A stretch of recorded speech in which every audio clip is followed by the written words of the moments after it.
Engineering की पढ़ाई के बाद विदेश में नौकरी और लाखों का पैकेज छोड़ देश की सेवा का जज्बा रखने वाला युवक लेफ्टिनेंट बना। सुनने में ये कहानी आपको फिल्मी लग सकती है, पर यह हकीकत है। लाखों के पैकेज के बाद जब सेना में शामिल होने का मौका आया तो दुविधा थी कि मल्टीनेशनल कंपनी में जॉब किया जाए या देश की सेवा करें। दुविधा के बीच युवक ने सेवा को चुना।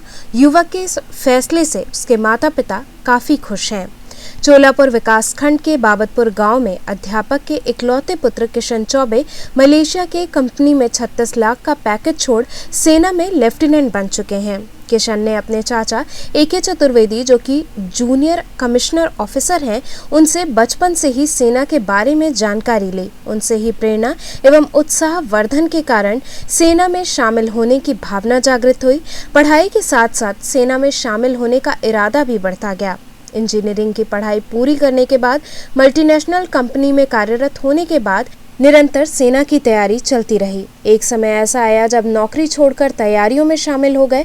फिर एक समय ऐसा आया कि एक तरफ 36 लाख का सालाना पैकेज था और दूसरी तरफ लेफ्टिनेंट का पद, जिसमें से किशन ने सेना में शामिल होने का फैसला लिया।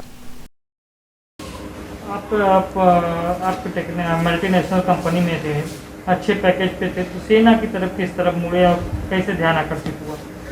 मल्टीनेशनल कंपनी में तो मैंने सिंस इंजीनियरिंग किया था तो वहाँ पे जॉब कर रहा था, लेकिन सेना में मेरे बचपन से एक झुकाव था। सेना में मेरे चाचा अभी सेना में सर्विंग सुबेदार हैं, तो जब भी छुट्टियाँ होती थी तो उनके पास मैं छुट्टियों में 2 वीक 3 वीक या महीने भर रहने जाता था।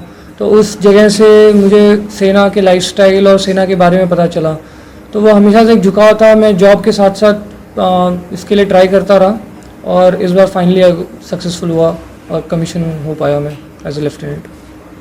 कहाँ से आपकी शिक्षा और इच्छा हुई है? मेरा बेसिक एजुकेशन फर्स्ट स्टैंडर्ड और सेकंड स्टैंडर्ड इसी गांव से शुरू हुआ था। फर्स्ट स्टैंडर्ड सरला नर्स एकेडमी है गांव में ही, वहाँ से शुरू किया। सेकंड स्टैंडर्ड से मैं मुंबई के अभिनव विद्यालय में सेकंड से 10th स्टैंडर्ड तक पढ़ा। उसके बाद 11th और 12th KV भंडारकर कॉलेज जो कि मुंबई में है वहीं से किया। फिर मुंबई यूनिवर्सिटी से मैंने bachelors of engineering in information technology की डिग्री ली। उसके बाद मेरी पहली जॉब थी मुंबई में ही अगेन एक मल्टीनेशनल कंपनी में। 2 साल मैं मुंबई में था। उसके बाद फिर उसी कंपनी के थ्रू मुझे अपॉर्चुनिटी मिली मलेशिया में जो सर्व करने का। फिर वहाँ से मैं आया, लेकिन हमेशा ये था कि सेना में जाना है, तो वहाँ से आके भी मैंने बीच में SSB दिया। जब भी SSB के डेट्स आते थे आर्मी के लिए तो मैं छुट्टी उसके हिसाब से अपनी प्लान करता था और उस हिसाब से मैं आके SSB देता था। फिर फाइनली वहाँ से मैं वापस आया, फिर प्रिपरेशन स्टार्ट किया कि नहीं अब फिर से हार्डकोर मतलब फुली डेडिकेटेड होकर प्रिपरेशन करूँगा, जॉब के साथ नहीं हो पाएगा। फिर वो शुरू किया, उसी के साथ साथ करते करते finally after 1 year of preparation मेरा SSB क्लियर हुआ, मेडिकल क्लियर हो गया। फिर तब तक उसी के साथ ज्वाइनिंग में थोड़ा टाइम था, एक पैरेलली एक और ऑफ़र आ गया थाईलैंड का, तो मैं उसके बाद थाईलैंड चला गया था। वहाँ पे मैंने अराउंड 6 मंथ्स जॉब किया और तब तक फिर यहाँ की ज्वाइनिंग डेट आ गई थी मार्च, तो मैं फेब एंड में मार्च में वापस आ गया था, मार्च 2020 में इंडिया वापस, और एकेडमी जाने की तैयारी कर रहा था। लेकिन फिर कोरोना की वजह से हमारी ट्रेनिंग 3 महीने डिले हुई और फाइनली हमने एकेडमी 13 जून 2020 को ज्वाइन किया। और उसी के टाइम पे मुझे जब यहाँ का एकेडमी ज्वाइन करने के जस्ट 1 हफ्ते पहले एक ऑफ़र आया था एज ए सॉफ्टवेयर इंजीनियर ही सिंगापुर में।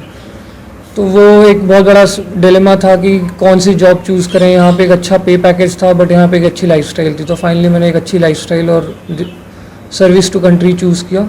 पहली बात तो इसके लिए मोटिवेशन होना चाहिए, मतलब कितनी भी टायरिंग डे हो ऑफिस में 8-10 घंटे सॉफ्टवेयर की, ऐसी वो भी बहुत ही प्रेशर वाली जॉब होती थी, but at the end of the day ये था कि नहीं तैयारी करूँगा तो ही कुछ कर पाऊँगा, अदरवाइज इसी फील्ड में रह जाऊँगा।